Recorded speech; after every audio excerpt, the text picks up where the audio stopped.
Nigeria's Debt Management Office, which today opened the book building for the third series of the country's green bond issuance of 50 billion naira, bringing the sovereign issuance to near 80 billion naira in total since its debut back in 2017. Let's hear more from the DMO's Director General and other parties to the green bond flotation today. If we look at last year, so we report debt data in quarters. That's how the fiscal authorities report data.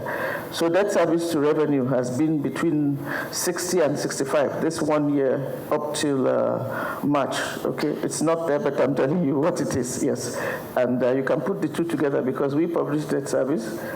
The budget office publishes revenue, so you can put the two together. But we've been, the devaluation certainly helped because we were all earning bigger money, from oil. Okay. So we always like to say, so when we see a number of analysts explaining the public debt, some of them miss it. Okay. So first thing to say is that not all of the debt is maturing on the same day. People forget that. They think it's going, and they divide it by the population. I don't know what the latest is, but I was interested. But if we look at the composition, so the first thing you see, previously actually, share of domestic debt was about 70%. That means we were largely insulated from exchange rate risk. But also, remember that our revenues are in dollars from oil. Okay, but when we look at the bottom part of this page, we will see the composition of external debt. So the first thing you will see there is that 49% is multilateral. Those are the World Bank, African Development Bank, and co. So those are either concessional, meaning we're paying below 3%, or semi-concessional. Okay? So those African Development, World Bank, you're all aware that we've repaid the IMF COVID loan. Yes, the loan as it is, and the service charge due on it. They didn't call it interest on that loan. We paid it so. But as of December, 800, maybe about 900 million of that had been in this figure. Okay, so then we have the bilateral. And the bilateral is about 13%. Most of those are concessional. So that would be Japan, that would be Germany, that would be China, of course. You have a number of Chinese projects to look about around you. Whether it's a new, not so new again, the airport you have, and I think Third Mainland Bridge, they just did the fixing. But if you come to Abuja, you would see the airport in Abuja is also China. So when you talk about China loans, largely you are looking at projects that we can fill. So bilateral, multilateral and bilateral, as you can see, accounts for over 60% of our external debt. The shortest tenor there will be about 10, otherwise they are up to 30 years. So when people are analyzing, please remember that they are not all from one source, they are not maturing in 1 year. Then of course we have commercial.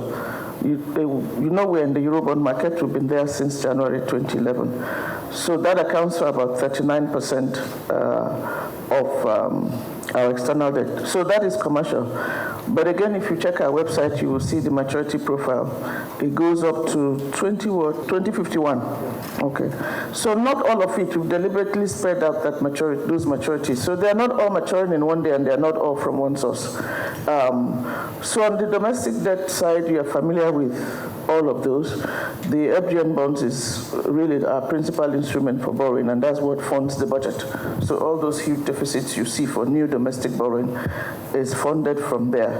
Treasury bills are provided really for liquidity management purposes, but all the other products. So if, as an institution, you buy the NGN bonds and treasury bills, please, as an individual, buy the NGN savings bond as well. It's a retail product for retail investors, and there's a lot we're doing on that product now to launch it in a bigger way.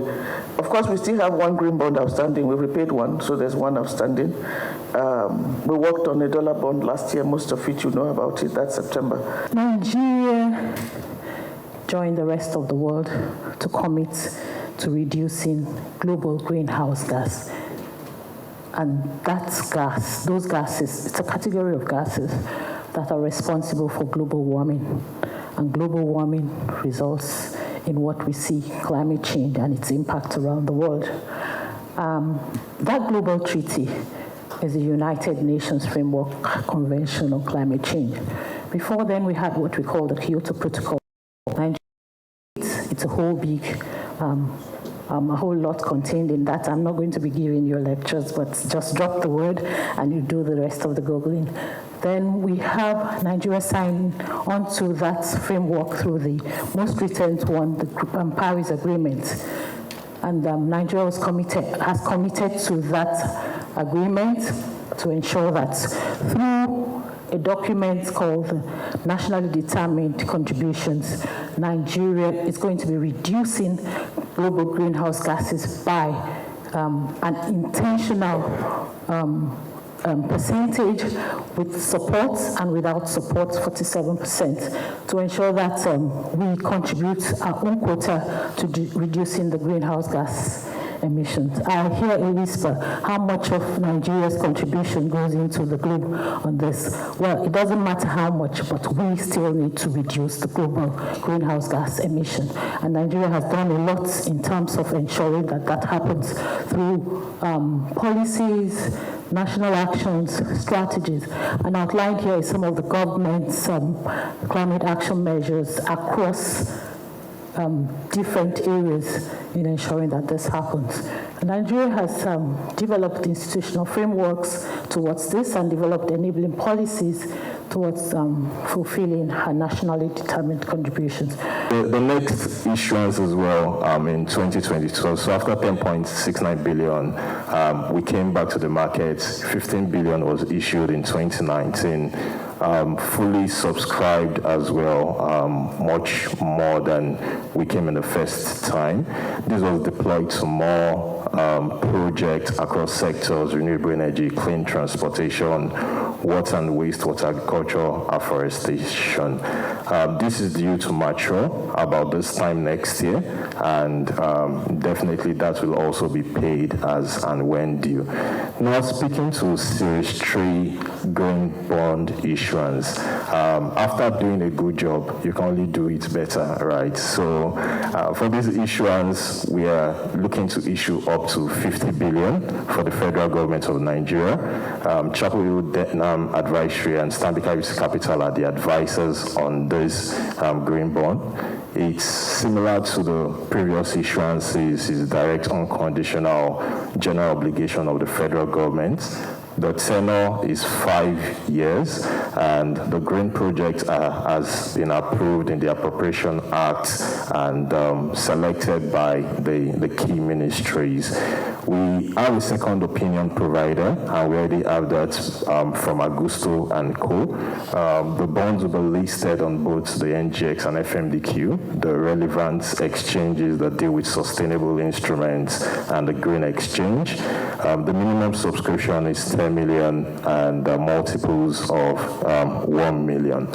On the next slide, just speaking a bit to this, for every green issuance, you either get a certification or a second-party opinion.